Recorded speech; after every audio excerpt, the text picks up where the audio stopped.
అబద్ధాలు ఆరోపణలతో సీఎం చంద్రబాబు మరో శ్వేతపత్రం విడుదల చేశారు. భూములు, గనులు, అటవీ సంపదపై వైట్ పేపర్ విడుదల చేసిన చంద్రబాబు వాస్తవాలన్నింటినీ ఎస్టాబ్లిష్ చేయలేమని చెప్పుకొచ్చారు.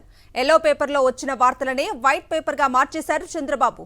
పేదల ఇళ్ల పట్టాలకు భూములను సేకరిస్తే స్కామ్ అంటూ ఆరోపించారు.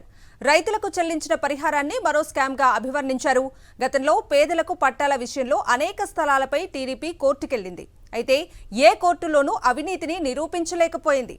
ఇప్పుడు పేదల ఇళ్ల పట్టాల భూములపై అవినీతి ముద్ర వేస్తూ శ్వేతపత్రం విడుదల చేశారు చంద్రబాబు.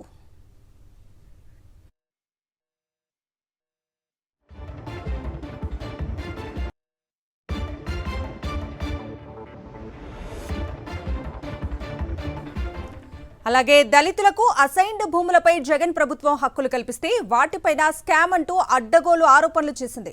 దళితులను భూ యజమానులను చేయటాన్ని చంద్రబాబు తీవ్రంగా వ్యతిరేకిస్తున్నారన్న విషయం ఈ శ్వేతపత్రంతో బయటపడింది.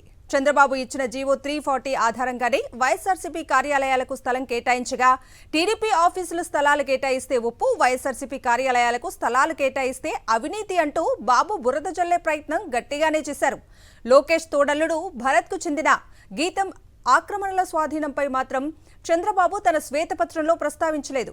గీతం ఆక్రమించిన భూములను అప్పటి వైఎస్ఆర్సీపీ ప్రభుత్వం స్వాధీనం చేసుకున్న విషయం కూడా బయటపెట్టలేదు.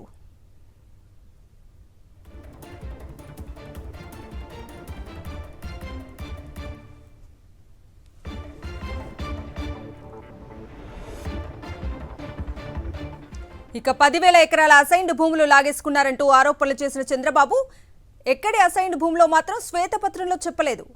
చుక్కల భూములను నిజమైన యజమానులకు ఇస్తే అది కూడా స్కామేనంటూ ఆరోపించారు. గత చంద్రబాబు హయాంలో రైతుల భూములను చుక్కల భూముల జాబితాలో చేరిస్తే వాటికి విముక్తి కలిగించి నిజమైన యజమానులకు అప్పగించింది వైఎస్ జగన్ ప్రభుత్వం. అది కూడా స్కామేనంటూ చంద్రబాబు తన శ్వేతపత్రంలో ఆరోపణలు గుప్పించారు.